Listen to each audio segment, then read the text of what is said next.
By the mid-11th century, our Dakin monastery was deserted, though people remembered it had once been a great and busy place. The following poem was written in 1062 by the poet Su Tung Po after he had visited the Dakin monastery.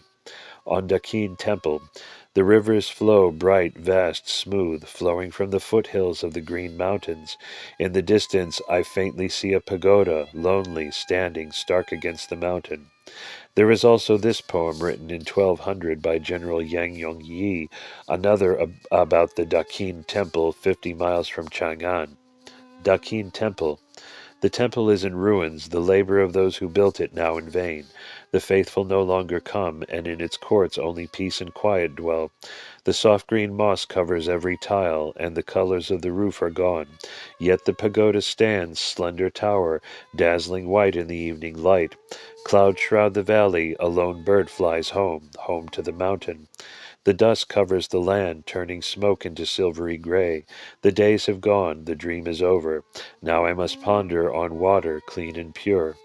This poem could stand as a description of how we first saw the monastery and its pagoda. Little has changed. The changes all took place many, many centuries ago in 845. A broken church. The church was now to all intents and purposes cut off from its mother church in Persia. The defeat of the Chinese by the Arabs in 752 at the Talas River in Central Asia had begun the closing of the door for any possible revival. Muslim control over much of Central Asia, combined with declining Chinese power in the same region, meant the old routes down which the church in Persia sent its priests and monks had become much more hazardous, in some places impenetrable.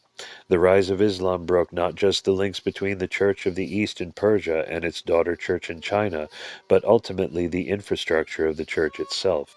Life became more and more difficult under Muslim rule, and the attractions of belonging to the dominant religion became more and more persuasive. The Church of the East peaked in the 8th to 9th centuries, but all that is left today is a strong but small community in India, the Tamarist Christians, and 250,000 or so adherents in Iraq and Iran. The collapse of the Tang dynasty itself in 906 is seen by some as the primary cause of the disappearance of the church. Dependence on government is a dangerous and uncertain foundation for Christian survival. When a church writes "Obey the Emperor" in its version of the Ten Commandments, it is writing a recipe for its own destruction. Although the Church of the East had learned to coexist with all manner of temporal powers, it was not in the same position as the Church of the West, which survived at least in part precisely because Constantine tied it to the state. If the persecution of 845 was the key blow to the Church, then this was only given by the Tang themselves. Ultimately, we can only guess at the fate of China's church faith, can be a fragile thing. Churches that one generation produce outstanding religious figures can turn inward and fall spiritually dead the next. Anglo-Saxon England is an example. Its church, contemporary with the Church of the East in China, was almost wiped out by invasions by the Vikings from 793 to the start of the 11th century, and then by ignorance and indifference. Between its great luminary figures, Bede in the 8th century, Alfred in the 9th, and Dunstan in the 10th, it declined and almost disappeared each century, not least through the ignorance of the clergy and indifference of the people. It required charismatic figures such as Alfred and Dunstan to keep it going precisely because it was not integrally linked into a large international church, but was making do largely on its own. The goddess of the Silk Road. The great persecution of 845 damaged Christianity in China. It would seem at first glance beyond repair. It is likely that it was around this time that the Dakin monastery was vandalized, the statues literally defaced, and the site abandoned. It appears that Christianity went underground, but we have hints that it did better than just barely survive. The cache of Christian sutras from Dunhuang and the silk paintings show an active Christian community, and there are 3 other hints of the secret continuation of the Church from the persecution of the 9th century to the liberalization of religious practice that the Mongol invasion of Genghis Khan brought in the 13th century. First, in the late 10th century, a Buddhist historian, Zhang Ning, 919 to 1002, wrote that Christianity, Zoroastrianism, and Manichaeism were suppressed in 845. Nevertheless, the roots of these perverse religions were not completely eradicated, and in due course they spread and became prolific. The second clue comes from fragments of Syriac texts found in China. In 1905, Dr. A. von Lecoq discovered a few pages of Syriac at Gaocheng near Turfan in Xinjiang province. These proved to be pages from a Church of the East service book and a hymnal for Christmas Day. They have been dated to circa 9th to 11th century and probably were used by priests who served the Christian communities of this remote section of the Silk Road, a combination of Uyghurs and Chinese. But there is another Syriac book found in the Imperial Library within the Forbidden City, Beijing, and now in Tokyo. This third clue dates from the 13th century and thus came to China as part of the return of the Church of the East under the Mongols in the 13th century, which is discussed below. Its significance for us is that it commemorates the martyrs of China. It is clear from the text that the Church in China had suffered grievously at some time in the past, and that memory of this suffering was preserved by the Church on the Silk Road and in Mongolia, where it seems likely that this was written. The text reads, "Faithful is the Lord, your labors are not rejected, ye martyrs. King Christ has not passed by, whom ye have loved in the land of Sin, China. Your bones, which are illustrious in the book of life, your names, lovers of the Son, righteous is all." Psalm uh,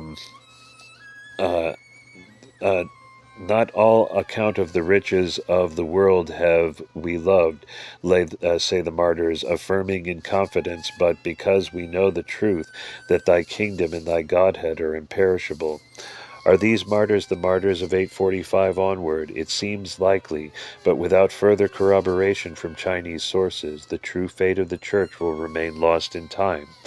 I believe it continued, and that Polo, as we shall see later, found the Church still alive but underground. We await more discoveries. These clues are fascinating, but perhaps the legacy of the early Church in China is to be found in more unusual ways than this, ways still powerfully at work today in the figure of Guanyin. In the wilder regions of China, especially in the northwest along the Silk Road, one of the most remarkable contributions of Christianity to China and world spiritual life was made. The Silk Road was one of the earliest conduits of Christianity to China, the very road by which so many monks and priests would travel to and from China. The extensive remains of churches, monasteries, books, and other artifacts of Christian life found at oasis towns bear witness to the scale and vitality of this, the northernmost expression of Chinese Christianity.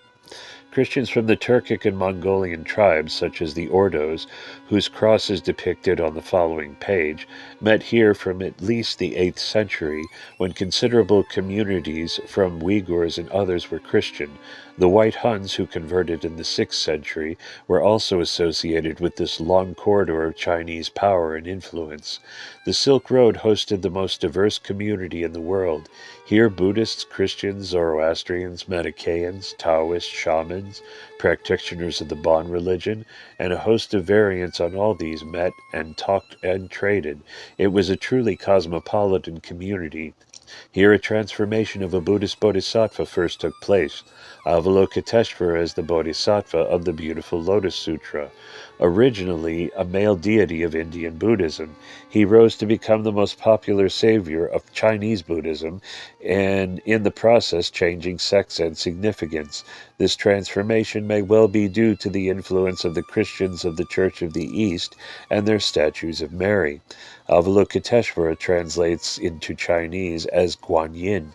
Guanyin is the most widely worshipped deity of any religion in China today.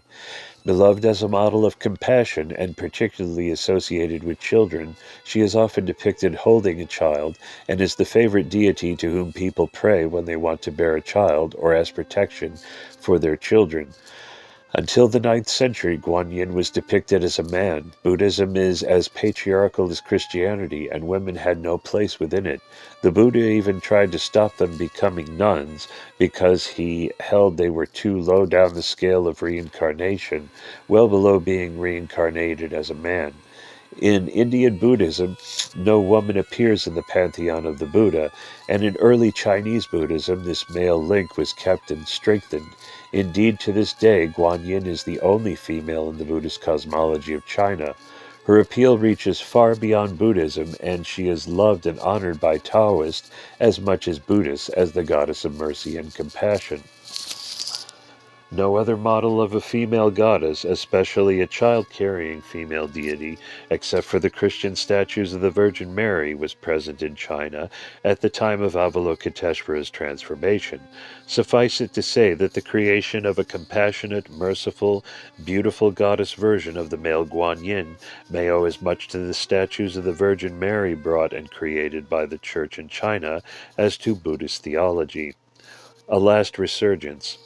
On the Silk Road, sometime prior to 1005, a group of Christians joined Buddhists and Manichaeans, who also dwelt in and around the town of Dunhuang, in hiding their treasured scriptures and paintings in caves in the desert.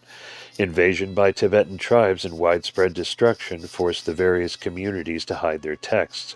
Thus, we can be pretty certain that more than 150 years after the Great Persecution of 845, Chinese Christians were still meeting, still reading their sutras, and still worshipping.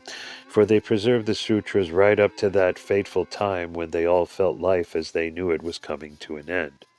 In the ruined oasis cities scattered along the Silk Road in China today, remains have been found of Christian monasteries, tombs, and artifacts. Christian life continued here because the Chinese Christians were joined by Christians from the various tribes, many of whom had been converted at the same time the church in China was growing. It was from these tribes that the final surge and renewal of the Church of the East in China came.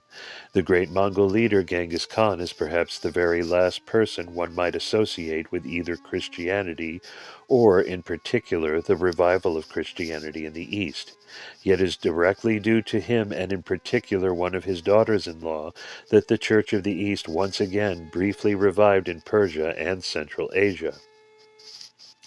Genghis Khan rose to power supported by the chief of the Karaits tribe, centered in the Karakum region of present-day Mongolia.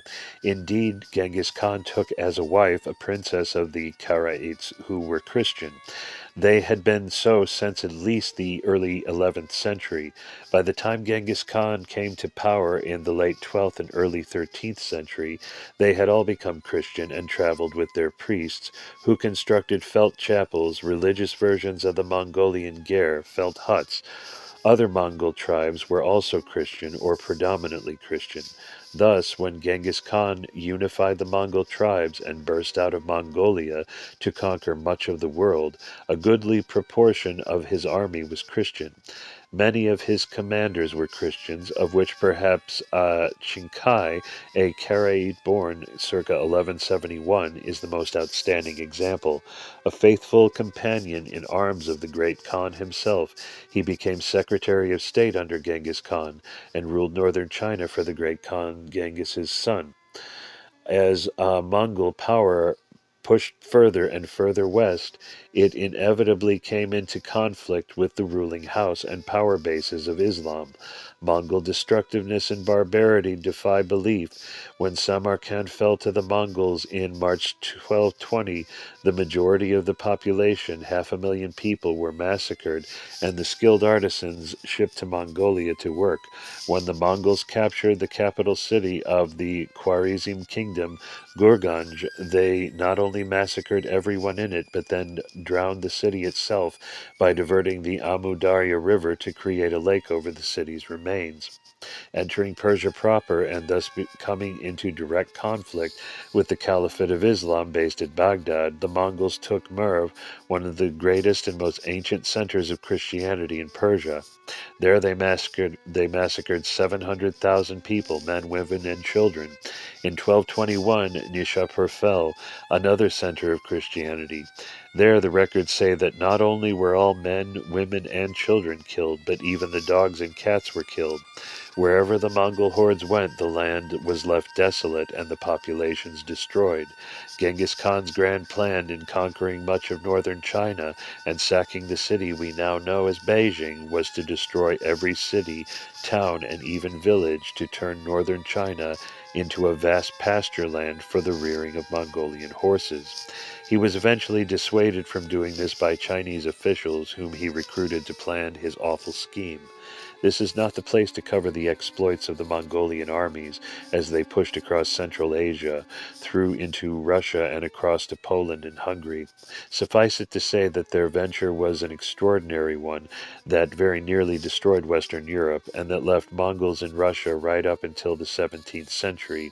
Indeed, their influence is visible to this day.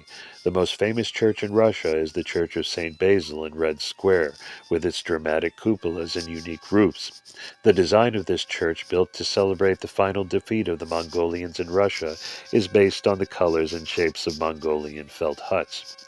The daughter-in-law of Genghis Khan, wife of his son Tolui, was Sorkaktani, a very devout Christian princess. Sorkaktani had three sons. One became the great Khan and ruled Mongolia and its hordes. One became the conqueror and ruler of Persia. Her third son became emperor of China, Kublai Khan. Under the sons of Sorkaktani, Christians were allowed to practice again. Sorkaktani's influence on her sons was enormous, and they respected her faith and those who followed it. Only one, however, is thought to have come close to baptism, Hulegu, the son who conquered Persia. He favored the Christians above all others in his new kingdom. His wife was also a Christian princess, so he obviously felt great affinity with Christianity. He promoted the Christians and made contact with Rome, looking for a Mongol-Christian alliance against their common foe, the Muslims of the Middle East. He had the tacit support of his mother, of his brother, the great Khan, who had Church of the East priests in attendance upon him, and many of whose greatest administrators were Christians. Under Kublai Khan's rule, China settled down and experienced a period of peace and development. During his reign of 1260 to 1294, Marco Polo came to China, where he reported finding in city after city Nestorian Christians. We know from tombstones found across China that Christianity returned to many parts of China. The unanswerable question here is whether these Christians were Mongolian or Turkic people who followed in the wake of the armies, or whether they were Christians re-emerging from centuries of persecution and hiding, feeling finally able to worship in public. Marco Polo gives us a tantalizing hint that the latter may have been the case. He reports that he was told of a city, Fuju, where there were people who belonged to a strange sect or religion that had no idols, didn't worship fire as the Zoroastrians do, and didn't follow Islam. Polo found this community, and this is his report. For they had books, and masters Maffeo and Mark, reading in them, began to interpret the writing and to translate from word to word, from tongue to tongue, so that they found it to be the words of the Psalter. Then they asked them whence they had that religion and order, and they answered and said, From our ancestors. They had also in a certain temple 3 figures painted, who were 3 apostles of the 70, who went preaching through the world. And they said that those had taught their ancestors in that religion so long ago, and that faith had already been preserved among them for 700 years, but for a long time they had been without teaching, and so were ignorant of the chief things. Polo brought them to the court, and there they were permitted to be listed and worship freely as Christians. Polo goes on to say that once this edict was proclaimed, it was found there were 700,000 in the region who followed the Christian faith in secret or quietly. The beautiful cross on the cover of this book comes from this Renaissance period of the Church of the East in China. It was carved in 1382 and erected in a Christian monastery southwest of Beijing. Although the inscription on the stele on which this is carved has been published, no picture of this cross has ever been published before. The ruins of the monastery are still visible, deep in a beautiful, almost secret valley a few miles south of Yanshan. Christianity has managed to survive many centuries underground in other countries, including Japan. The dates given in Polo's report exactly accord with the arrival of Alubin in 635 and the discovery of 700 years later of these Christians. Polo cannot have known of the early church in China from other sources, and the stone had not yet been discovered. For a brief period, under the patronage of Sorkaktani's sons, it looked as if Christianity in Central Asia and Persia would rise again and become the dominant religion, reuniting with Christian Europe to form a vast Christian world. But it was not to be. The Mongols were defeated by the Mamelukes of Egypt in 1260 at the Battle of Ain Jalut near Nazareth. The apparently invincible Mongol advance was halted and turned. From that day, the Mongolians in Central Asia and Persia began to turn toward Islam. In China, when the Yuan dynasty of the Mongols collapsed in 1368, so to a great extent did the Church. As the power of the Khans waned, so did the churches, although the Church of the East kept a strong presence on the coast of China around Xiamen right into the 15th century. One last story must be told. In 1280, two Christians from China, priests from the monastery and cathedral in Beijing, traveled west to visit the Holy Land. One of them, 645 years after Alubin arrived in China, became patriarch of the whole Church of the East, taking the title Mar Yabalaha III. His companion Mark was sent to the Pope to plead for an alliance against the Muslims and ended up celebrating Mass in 1287 for King Edward I of England at his court in France. The Christians of China had traveled a long way since 635. During the period of the Mongols' rule, other Christians arrived for the first time in China. Roman Catholic religious orders, foremost of which were the Franciscans, were sent by the Pope in response to concern about the Mongols, and then in response to the suggestion of a Mongol-Christian West alliance against Islam. When the next major wave of Christianity, the Jesuit missions of the late 16th and 17th centuries, reached China, they knew of the Franciscan missions but knew nothing of the Church of the East. Though they found no Christians, they did meet some who made the sign of the cross over their food, but had long forgotten why. Postscript. When I began work on this book and pulled together the team who made it possible, I thought I knew what I was going to write about and translate. It seemed as if all we had left from the extraordinary adventure of the Church of the East in China was a stone, a handful of manuscripts, and a few passing references in Persian and Chinese sources. To be sure, there was more than enough in those precious remains to show the challengingly different way Christianity developed in China in comparison to the Christianity we tend to know in the West. But I was unaware of how much more we were to discover. To find, buried in the early Jesus Sutras, lost books from other Christian encounters with different cultures and religions was the first surprise. These discoveries elevate the Jesus Sutras from mere objects of historical fascination for those interested in China to significant finds for an understanding of Christianity's evolution. To discover how seriously the Church in China took karma and reincarnation by showing that Jesus could offer salvation from the wheel of karma was a further surprise. We knew something of this was in the sutras.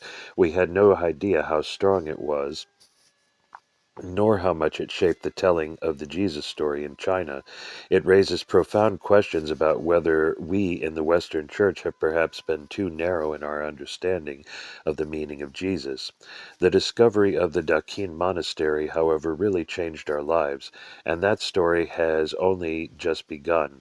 At the time of writing, we are planning a joint venture among our team, the China Heritage Arts Foundation of New York and Hong Kong, and the Chinese government to fully excavate the site and create jointly a Museum of the West in ancient China beside the ruins. This excavation should reveal many things about the church that have lain buried for centuries. For instance, we already know that there are a series of sealed underground rooms beneath the pagoda itself. We have identified where the church stood and where the burial ground was. Artifacts are coming to light that indicate the cross currents of west and east on the site, and carved on the inside wall of the pagoda on the third floor we have found graffiti that seems to be Greek written in Syriac letters. In many ways, the discoveries in this book mark the opening of a new chapter in the story of Taoist and Christian thought, because we now know far more about the meaning of the sutras than before. With help from Taoist, Buddhist, and Confucian scholars from China and the United States, we have been able to go deeply into the spiritual significance of the sutras. As a result, we can honestly claim to have found in the Sutra of Returning to Your Original Nature a spiritual classic of both Chinese and Christian origin that warrants serious worldwide study. More important, perhaps, is the contemporary relevance of the Jesus Sutras. Today, Christianity and Buddhism, Christianity and Taoism, Christianity and shamanism are engaged in dialogue where once there was only denunciation.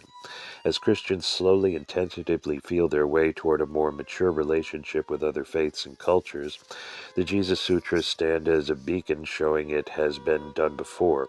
Over the centuries, the Church, whether Roman Catholic, Orthodox, or Protestant, has tended to limit our versions and understandings of Jesus. A set story and interpretation has emerged. Today, many are beginning to discover that this orthodox picture of Jesus is only one of many. To this search for the different images and stories of Jesus and explorations of what his life, death, and resurrection could mean, the Jesus Sutras offer their own extraordinary contributions. Here is a worldview of the Church unlike any other, a worldview free of much of the theological and social baggage of Western Christianity. The Jesus Sutras have the potential to call Christians and others to a greater integration of the spiritual with the practical. Their teachings on charity, vegetarianism, anti-slavery, equality of men and women, and care for nature all offer models of personal behavior that draw on the best in Christianity and in other ancient spiritual traditions. The concept of original nature in the Jesus Sutras is also timely. It does not claim we are all good all the time, but it does say that the idea of the incarnation makes sense, because as St. Athanasius, circa 296 through 376, one of the greatest of what the Church of the West called the Church Fathers in the 4th century said, God became human in order that we could become God. The Jesus Sutras offer salvation from what we have made of ourselves, salvation from karma or from the burden of original sin, because beneath the layers of our inadequate actions lies an original nature that is good. These spiritual, theological, psychological, philosophical, and ethical insights are in the Jesus Sutras, often beautifully and simply portrayed in accessible images, stories, and concepts. They await our discovery and seek to prompt discussion and exploration by releasing us from the idea that we already know what we are and what God is. As Christianity starts its third millennium, it urgently needs to broaden its understanding of who Jesus is and why the Church exists. The Jesus Sutras, voices from the Church's first millennium, unheard in the second millennium, could be a turning point for the Church or churches of the third millennium. At the end of St. John's Gospel are these words, "There were many other things that Jesus did. If all were written down, the world itself, I suppose, would not hold all the books that would have to be written." John 21:25. From China have come hints of what it was St. John meant. After 1,000 years, the Jesus Sutras have returned to us to shed light on the past, speak to our present, and possibly help shape our future.